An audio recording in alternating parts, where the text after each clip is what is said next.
দুরন্ত স্বাস্থ্য দুরন্ত মন। শিশুর হাসি অনেক সমস্যার সমাধান করে দেয়। আমরা সব সময় সকল শিশুর হাসি দেখতে চাই। স্বাগত জানাচ্ছি দুরন্ত স্বাস্থ্য দুরন্ত মন অনুষ্ঠানে। আজ আমরা কথা বলবো শিশুর বাতজ্বর নিয়ে। এই বিষয়ে কথা বলার জন্য আমাদের সাথে আছেন শিশু বিশেষজ্ঞ ডাক্তার রুবিনা আফরোজ তিথি। আপা, আপনাকে স্বাগত জানাচ্ছি। কেমন আছেন? আছি আলহামদুলিল্লাহ, ভালো। আপনি ভালো আছেন? জি, আমি ভালো আছি। আপা, বাতজ্বর শব্দটা আমরা অনেক শুনেছি, এই সম্পর্কে যদি একটু বিস্তারিত বলতেন। আপনি ঠিকই বলেছেন, বাতজ্বর শব্দটা অনেক পরিচিত একটি নাম, বিশেষভাবে শিশুদের জন্য। বাতজ্বর সাধারণত স্কুলগামী বাচ্চা, যেমন একটা শিশু স্কুলে যায় 5 বছর বয়সে থেকে 15 বছর, এই বয়সী বাচ্চাদের বেশি হয়। ভয়ঙ্কর ব্যাপার হচ্ছে একটা ব্যাকটেরিয়া দিয়ে হয়। এই ব্যাকটেরিয়াটার নামও স্ট্রেপ্টোকক্কাস। ব্যাকটেরিয়াটা অত্যন্ত দুষ্ট প্রকৃতির। আমরা যেহেতু শিশুদের নিয়ে কথা বলছি, চিন্তা করছি, এই ব্যাকটেরিয়াটা প্রথমে গলার ইনফেকশন করে। প্রায় দেখবেন অনেক শিশুদের বলে যে মা গলা ব্যথা করছে, হয়তো মারা পাত্তা দিচ্ছেন না অথবা বকা দিচ্ছে, তুমি আইসক্রিম খেয়েছো এই জন্য তোমার গলা ব্যথা হয়েছে। গলা ব্যথাটাকে একেবারে অবজ্ঞা করা যাবে না। সেই গলা ব্যথা থেকে পরবর্তীতে বাতজ্বর হয়। আপা, আপনি গলা ব্যথার কথা বললেন, আর কি কি লক্ষণ দেখা দিতে পারে বাতজ্বরে? গলা ব্যথার কথা বলেছি, মানে গলা ব্যথা হচ্ছে একটা প্রাথমিক উপসর্গ মাত্র। বাতজ্বরের আসল উপসর্গ হচ্ছে বড় বড় গিরায় ব্যথা, জ্বর হবে এবং হাঁটু অথবা হাতের কবজি, বড় গিরা যেগুলো, সেগুলো ব্যথা হবে। এবং খুব চমৎকারভাবে আমরা বলি মাইগ্রেটরি, অর্থাৎ একটা জয়েন্ট বা একটা গিরা ব্যথা হবে, 3 থেকে 5 দিন থাকবে, পরে আরেকটা গিরা ধরবে। ব্যথাটা এত বেশি মারাত্মক ব্যথা হয় যে শিশু তার বিছানায় বা আশেপাশে কাউকে বসতে দিতে যাবে না। এই গেল প্রত্যেক শিশুরই, ধরেন বাতজ্বর হলে 100 জনের 75 জনেরই কিন্তু গিরার প্রদাহ হবে। সাথে হবে কার্ডাইটিস, অর্থাৎ হার্টের একটা প্রদাহ।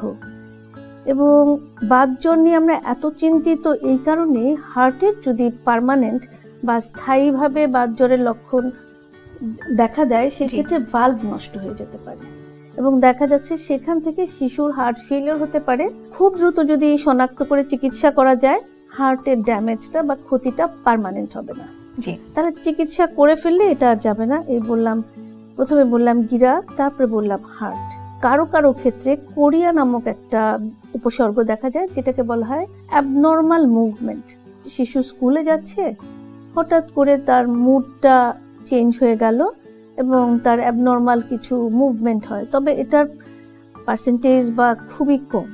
মানে এটা দেখেই বাপ মাদের ভাবার দরকার নেই যে আমার শিশুর মুড চেঞ্জ হয়ে গেছে, বাতজ্বর হয়ে যাচ্ছে, তা না। এটা বাতজ্বরের খুবই রেয়ার একটা কমপ্লিকেশন বা একটা ধরন। আপা, আপনি যে লক্ষণগুলো বললেন, যখন একজন শিশু বাতজ্বরে আক্রান্ত হয়, সবগুলো লক্ষণই কি দেখা দেয়? যদি ডাক্তারি ভাষায় বলতে হয় একটু কঠিন আছে, কয়েকটা ক্রাইটেরিয়া বলি আমরা। সেই অনেক রকম উপসর্গ যোগ বিয়োগ করে অঙ্কের মতো করে মেজর ক্রাইটেরিয়া, মাইনর ক্রাইটেরিয়া, অর্থাৎ যদি কারো জয়েন্টে প্রদাহ হয়, সাথে তার হার্টের সমস্যা হয়, এটাকে আমরা মেজর বলছি। পাশাপাশি তার আমরা রক্তের কিছু পরীক্ষা করি এবং ওই যে গলা ব্যথা দিয়ে শুরু করেছিলাম, সেই গলা ব্যথা যদি তার কারো আগে হয়ে থাকে, তার জন্য ওই স্ট্রেপ্টোকক্কাস ব্যাকটেরিয়ার এগেইনস্টে তার একটা অ্যান্টিবডি বলি আমরা, রক্তের একটা পরীক্ষা, এএসও টাইটার। এটা খুব পরিচিত একটা নাম, কারণ একটা সময় আমাদের দেশে ছিল যারই এএসও টাইটার বেশি হতো, শুধু এএসও আর কিছু না, তাকে বাতজ্বর বলা হতো। আসলে তা না, সবগুলোর সমন্বয়ে ব্যথা আছে, গিরায় সমস্যা আছে বা হার্টের সমস্যা আছে বা ব্রেনের সমস্যা হয়েছে, তার পাশাপাশি তার রক্তের কিছু পরীক্ষা, যেমন ইএসআর বলি, বা ইনফেকশনের মাত্রা নিয়ন্ত্রণ করে এমন কিছু পরীক্ষা, এবং ইসিজি। পাশাপাশি তার প্রিভিয়াস, অর্থাৎ কিছুদিন আগে বা কখনো গলা ব্যথা হয়েছিল, তার একটা প্রমাণ হচ্ছে এএসও টাইটার। আপা, তাহলে গলা ব্যথা হলেই আমরা বাতজ্বর ভাবছি না? গলা ব্যথা হলে আমরা বাতজ্বর ভাবছি না, কিন্তু গলা ব্যথা হলে আমরা সেটাকে অবশ্যই সতর্কতার সাথে নিব এবং চিকিৎসকের কাছে যাব। কারণ গলা ব্যথার প্রাথমিক অবস্থায় যদি আমরা চিকিৎসা করে ফেলতে পারি, ওর আর বাতজ্বর হবে না। আপা, আপনি বললেন যে 5 থেকে 15 বছর শিশুর বাতজ্বরে আক্রান্ত হওয়ার ঝুঁকি বেশি, এর পরে কি বাতজ্বর হতে পারে? অবশ্যই হতে পারে। 5-এর আগেও কখনো কখনো কোনো বাচ্চার হতে পারে, যেহেতু একটা ব্যাকটেরিয়া। এই জন্য সাধারণত 5-এর আগে বাচ্চারা হচ্ছে সোসাইটিতে একটু কম যায়, স্কুলে হচ্ছে সংক্রমণের সম্ভাবনা বেশি, এবং বাচ্চারা কিন্তু যখন খেলে খুব মজা করে হুড়াহুড়ি করে সবাই একসঙ্গে খেলে, একই খাবার শেয়ার করে খাচ্ছে। আরেকটা খুব কমন, ওরা লুকিয়ে এই বয়সে ফ্রিজ থেকে ঠান্ডা পানিটা খাচ্ছে, স্কুলে গিয়ে আইসক্রিম খাচ্ছে, যার জন্য ওর আগে থেকে গলা ব্যথা ছিল, তার উপরে সে ঠান্ডা খাচ্ছে, গলা ব্যথাটা বেড়ে যাচ্ছে। 15 হচ্ছে সাধারণত ক্লাস 10 পর্যন্ত। এরপরে একটু রোগ প্রতিরোধ ক্ষমতাও যেমন বাড়ে, আবার নিজস্ব সচেতনতাটাও তৈরি হয়। তো একেবারে যে এর বাইরে হবে না তা না, আবার অনেকের ক্ষেত্রে দেখা যায় হিডেন থাকে, তার চিকিৎসা হয়নি বা উপসর্গ 2 দিন 3 দিন ছিল, সে বুঝতে পারেনি, ভালো হয়ে গিয়েছে। এমনও আমরা অনেক সময় রোগী পেয়েছি 40 বছর বয়সে সরাসরি তার হার্টে সমস্যা দেখা গেছে, হার্টের ভালভের সমস্যা। তখন পিছন থেকে তাকে হিস্ট্রি নিয়ে জানা গেল ছোটবেলায় তার বাতজ্বর হয়েছিল, কিন্তু লক্ষণটা অতটা বেশি ছিল না, হৃদরোগের লক্ষণটা হয়ে হার্টের ভালভ নষ্ট হয়ে গিয়েছে। আপা, কেউ যদি বাতজ্বরে আক্রান্ত হয় সেক্ষেত্রে ঘরোয়াভাবে কি চিকিৎসা সম্ভব নাকি ডাক্তারের কাছে যেতে হবে? প্রাথমিক রোগ নির্ণয়ের জন্য চিকিৎসকের কাছে যাব, এবং এই বাতজ্বর চিকিৎসার কিছু নিয়ম আছে, আমরা প্রিভেনশন বা প্রতিরোধ বলি। প্রাথমিকভাবে চিকিৎসা যখন শুরু হয় আমরা একটা প্রতিরোধ দিব, এবং যার হার্টের সমস্যা এখন নাই কিন্তু বাতজ্বর বা রিউম্যাটিক ফিভার আমরা নাম দিয়েছি, তাকে দীর্ঘদিন পেনিসিলিন নামক একটা ওষুধ আছে, এটা কারো কারো ক্ষেত্রে ইনজেকশন দিতে হতে পারে প্রত্যেক 21 দিন অথবা 28 দিন পর পর মাংসপেশিতে। আর যে সমস্ত বাচ্চারা একটু ইনজেকশন ভয় পাচ্ছে তাদের জন্য ওষুধ মুখে দিনে 2 বার, দীর্ঘদিন মানে কারো কারো ক্ষেত্রে 5 বছর, যদি হার্টের সমস্যা থাকে 10 বছর, অথবা কারো কারো ক্ষেত্রে 40 বছর বা সারা জীবন এই পেনিসিলিন ওষুধ খেতে হতে পারে। আপা, তাহলে কি এটি একটি সংক্রামক রোগ যা অন্যদের কাছ থেকে আসতে পারে? সংক্রামক ব্যাকটেরিয়া যেহেতু, ওরা তো একজন থেকে আরেকজনের বডিতে বা দৌড়াচ্ছে, সেই ক্ষেত্রে সংক্রামক। এই বাচ্চাদের ক্ষেত্রে ঘরোয়াভাবে যাদের একবার টনসিলাইটিস অথবা বাতজ্বর হচ্ছে তার আশেপাশে ভাই বোনদেরও হতে পারে। আপা, বাতজ্বরের চিকিৎসা পদ্ধতি সম্পর্কে যদি একটু বলতেন। যে লক্ষণগুলো আমরা আলোচনা করলাম, এরকম লক্ষণ হলে আমরা প্রাথমিকভাবে হাসপাতালে ভর্তি হতে বলি, ভর্তি হয়ে পরীক্ষা নিরীক্ষা করে ওষুধ শুরু করতে পারে। এবং বাতজ্বরে খুব মজার একটা জিনিস আছে, একটা ব্যথানাশক ওষুধ আছে, এটা শুরু করলে খুব দ্রুত ব্যথাটা সেরে যায়, এবং তা থেকেও আমরা নিশ্চিত হচ্ছি যে এটাই বাতজ্বর ছিল। পরীক্ষা নিরীক্ষা করে প্রাথমিকভাবে বেড রেস্টে থাকতে হয়, অর্থাৎ বাবু সম্পূর্ণ বিছানায় থাকতে হবে। বাচ্চারা তো দুষ্ট, যখনই ব্যথা সেরে যায় ওদেরকে ঘরে আটকায় রাখা যায় না, বিছানায় রাখা যায় না, কিন্তু যখন আমি হাসপাতালে ওকে রেখে দিচ্ছি তখন কিন্তু ডাক্তার সিস্টার সবার নিষেধ উপেক্ষা করে সাধারণত ওরা দৌড়াদৌড়ি করে না। এই জন্য প্রাথমিকভাবে কিছুদিন বেড রেস্টে থাকবে, তারপরে আমরা যে চিকিৎসার কথা পদ্ধতির কথা বললাম, আমরা প্রিভেনশনের কথা বললাম, সেই যে পেনিসিলিন মুখে ওষুধ খেতে হবে অথবা ইনজেকশন দিতে হবে দীর্ঘমেয়াদে, এবং তাকে নিয়মিত ফলো আপে অর্থাৎ মাঝে মধ্যে আসতে হবে। মনে রাখতে হবে, আমরা সাধারণত বলে দেই খাবার টেবিলে যেন ওষুধটা থাকে। আমরা মায়েদেরকে বলে দিই যে মা আপনি কখনো দাঁত ব্রাশ না করে কি আপনার শিশুকে নাস্তা খেতে দেন? তো কোনো প্রশ্নই আসে না। তখন আমাদের কথা ঠিক একইভাবে ওষুধটা বাবুদের সামনে থাকবে, এমনভাবে থাকবে 2 বেলা খাবে। আর যে বাবুরা ওষুধ খেতে ভুলে যায় তাদেরকে আমাদের বাধ্য হয়ে তখন ইনজেকশনে যেতে হয়। এবং সবচেয়ে গুরুত্বপূর্ণ যেটা, যার হার্টে প্রদাহ হয়নি তাকে অবশ্যই ইকোকার্ডিওগ্রাম করতে হবে। এটা করে দেখতে হবে যে হার্ট ভালো আছে কিনা, কারণ পরবর্তীতেও কিন্তু কখনো হার্ট ধরে যেতে পারে। আপা, বাতজ্বরের চিকিৎসার কথা আমরা শুনলাম, চিকিৎসার পর কি একজন শিশু পুরোপুরিভাবে সুস্থ হয়ে যায়?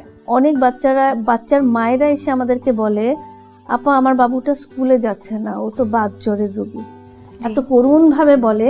আমরা তখন বলি ওর বাতজ্বর একবারে হয়েছিল, সেটার চিকিৎসা আমরা দিয়েছি, এখন যে 15 বছর 10 বছর বা 40 বছর যে ওষুধটা খাবে সেটা হচ্ছে পরবর্তীতে যেন ওর সমস্যা না হয়, অর্থাৎ প্রতিরোধ হিসেবে খাচ্ছে।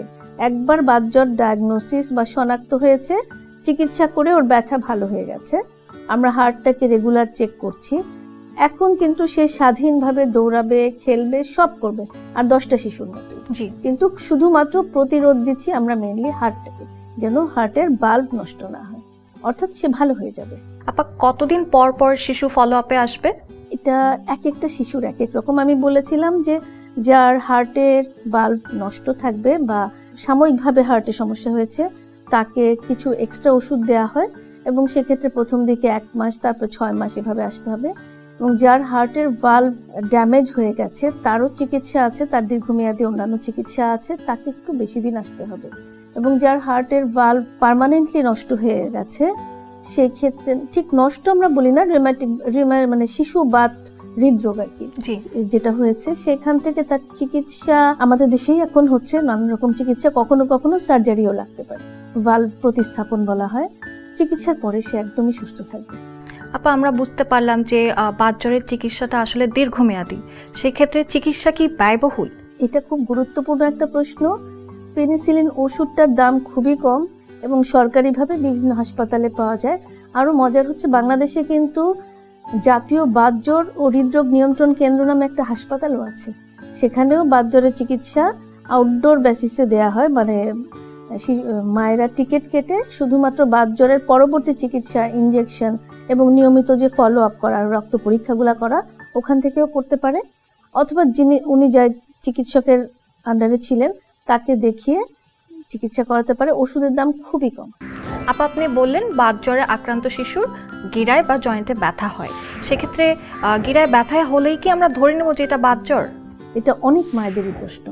সাধারণত কিছু বাচ্চাদের বলে প্রচন্ড পায়ে ব্যথা, মারা ডাক্তারের কাছেও যাচ্ছেন, পা ব্যথা, কান্নাকাটি করে, রাতের বেলা ঘুম থেকে উঠে যায়। তখন আমরা মায়েদেরকে প্রশ্ন করি, ব্যথাটা কি শুধু রাতের বেলা বেশি হয়? মা তখন বলছে যে হ্যাঁ, দিনের বেলা সে ভালো থাকে, শোয়ার সময় ব্যথা থাকে, এবং বলে হাত একটু চেপে দিলে বা টিপে দিলে বাচ্চারা বলে তখন ব্যথাটা কমে যায়। কোনো কোনো শিশু আবার মজা করে দেখবেন কাপড় বেঁধে রাখে, কাপড় বেঁধে রাখে, বলে বেঁধে রাখলে ব্যথাটা কমে যায়, কিন্তু সকালবেলা এই শিশু কিন্তু দুরন্তপনা কিছুতেই কমছে না। এটা একটা কারণ। আরেকটা বলি আমরা, আর্থ্রাইটিস।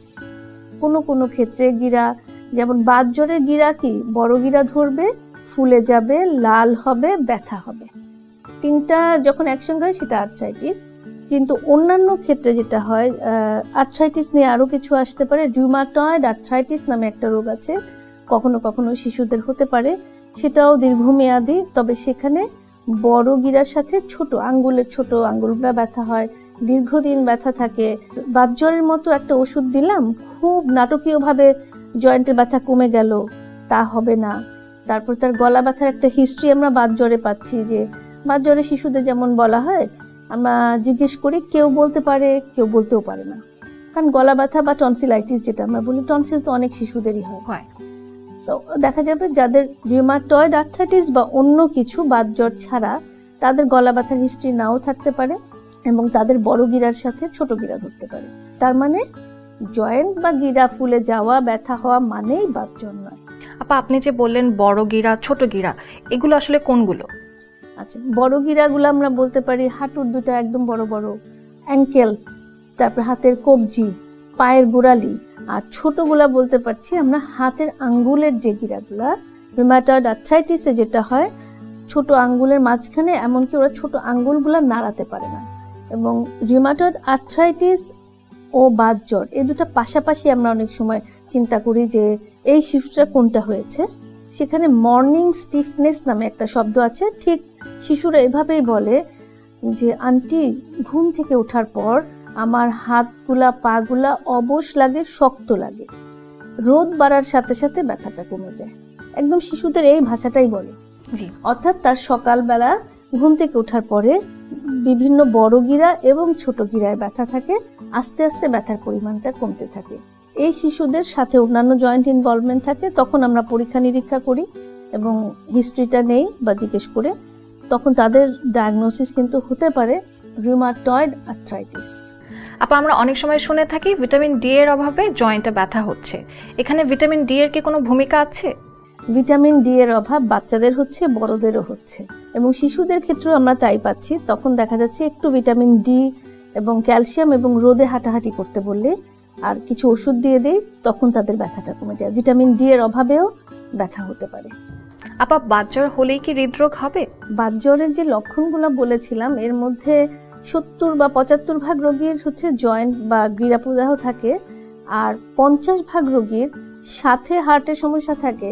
আবার কারো কারো ক্ষেত্রে ইন্ডোলেন্ট, মানে একাই শুধুমাত্র হার্টের ইনফ্লামেশন বা প্রদাহ নিয়ে আসতে পারে। তবে বাতজ্বর হলেই হৃদরোগ হবে, এই যে একটা ভয়, এই ভয়টা প্রিভেন্ট করার জন্যই কিন্তু আমরা পেনিসিলিন দিচ্ছি। জি, অর্থাৎ হবে, আমরা তো না খাওয়ায় এই স্টাডিটা করব না, কিন্তু দেখা গেছে রিসার্চে যারা চিকিৎসা করেনি পরবর্তীতে তাদের হৃদরোগ হয়েছে। সবার যে হয়েছে তা না। জি, যার জন্য বাতজ্বর প্রাথমিকভাবে হার্ট ছাড়া যদি বাতজ্বর ধরা পড়ে তাকে অবশ্যই প্রতিষেধক দিতে হবে যেন তার পরবর্তীতে হৃদরোগ না হয়।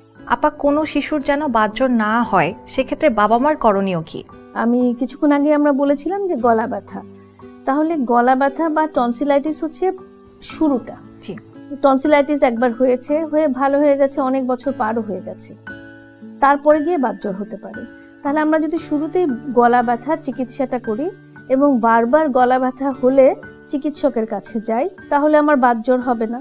জি, চমৎকার একটা ব্যাপার। আর গলা ব্যথাটাকে হালকাভাবে নেওয়া যাবে না। বাবা মার জন্য যেটা বলেছি যে বাতজ্বরের লক্ষণগুলো ওনারা খেয়াল রাখবেন, জ্বর, গিরা ব্যথা এরকম হলে চিকিৎসকের কাছে যাবেন। কিন্তু আমরা এই যুগে বসে বাতজ্বর হওয়ার জন্য অপেক্ষা করতে চাই না। তাহলে বাবা মার জন্য আমাদের বলার কি উদ্দেশ্য, যে বাতজ্বর হওয়ানো যাবে না। তাহলে প্রথমেই হচ্ছে শিশুর পরিষ্কার পরিচ্ছন্নতা, আর ফ্রিজে পানি না রাখলেই হয়। ছোট শিশু কিন্তু খাবেই, মা খাচ্ছেন, বাবা খাচ্ছেন, আর বাবুকে বলছেন এই তুমি ঠান্ডা পানি খেও না, এটা করা যাবে না। আর একটা জিনিস আমি নিজেই লোভ সংবরণ করতে পারি না, শিশুদেরকে কিভাবে বলবো, সেটা হচ্ছে আইসক্রিম খাওয়া। শীতের দিনে আইসক্রিম আসলেই আমরা বলি যে পারতপক্ষে না দেয়া। গরমের দিনে আমার শিশু রোগীদেরকে আমি বলি অল্প একটু খেতে পারবে, তবে খাওয়ার নিয়মটা হচ্ছে মুখে রেখে অনেকক্ষণ যখন এটা স্বাভাবিক তাপমাত্রায় আসবে অল্প অল্প করে গিলবে। খাওয়ার পরপরই একটু গরম পানি কিছু খেয়ে নিলে দেখা যাবে সাধারণত ব্যাকটেরিয়াগুলো তো বসে থাকে, অপেক্ষা করছে যখনই বাবুটা এমন কিছু করবে যে ব্যাকটেরিয়াগুলো মনের আনন্দে বংশ বিস্তার করতে থাকে। আমরা বাচ্চাদেরকে যখন বুঝিয়ে বলি যে মুখ পরিষ্কার, আর একটা হচ্ছে দাঁত পরিষ্কার রাখা, মুখ পরিষ্কার রাখা, দাঁতটা ব্রাশ করতে হবে। বাবা মাদের কাছেও আমার অনুরোধ, বাতজ্বর সম্পর্কে আমরা অনেক কিছুই শুনলাম, গিরা ব্যথা নিয়ে শুনলাম, হাতে পায়ে ব্যথা নিয়ে শুনলাম। যেটাই হোক প্রাথমিকভাবে একবার অন্তত চিকিৎসকের কাছে যাওয়া উচিত, যে নিশ্চিত হওয়া যে আমার শিশুর কি বাতজ্বর হলো, না ভিটামিন ডি এর অভাব হলো, নাকি গ্রোয়িং পেইন, বড় হবার জন্য যে ব্যথাটা, এটা সাধারণত 4 বছর থেকে 8-10 বছর বয়স পর্যন্ত শিশুদের হয়। এই কয়েকটার ভিতরে অর্থাৎ এই গিরা ব্যথাটাকে আমার আইডেন্টিফাই করতে হবে বা আমাদেরকে বুঝতে হবে যে হ্যাঁ বাবুটার ব্যথা হচ্ছে। সবসময় বকা না দিয়ে একটু পজিটিভলি দেখা। আপা, আজকে আমরা বাতজ্বর এর চিকিৎসা এবং প্রতিকার সম্পর্কে অনেক গুরুত্বপূর্ণ তথ্য জানলাম। আশা করি এগুলো আমাদের কাজে লাগবে। আপনাকে অসংখ্য ধন্যবাদ আমাদেরকে সময় দেওয়ার জন্য। আপনাকেও ধন্যবাদ। আর এই অনুষ্ঠানের মাধ্যমে আমি বাবা মাদেরকে মেসেজটা দেওয়ার চেষ্টা করেছি, শিশুদেরকেও দেওয়ার চেষ্টা করেছি। নিশ্চয়ই আমাদের দেশ একদিন বাতজ্বর শূন্য হয়ে যাবে। আজ এ পর্যন্তই। কথা হলো শিশুর বাতজ্বর নিয়ে। আগামী পর্বে আবার দেখা হবে নতুন কোনো অতিথির সাথে, নতুন কোনো বিষয় নিয়ে। ততক্ষণ পর্যন্ত ভালো থাকুন, সুস্থ থাকুন এবং শিশুদের যত্নে রাখুন। দুরন্ত। ফেসবুকে ফলো করো এবং ইউটিউবে সাবস্ক্রাইব করো দুরন্ত টিভি।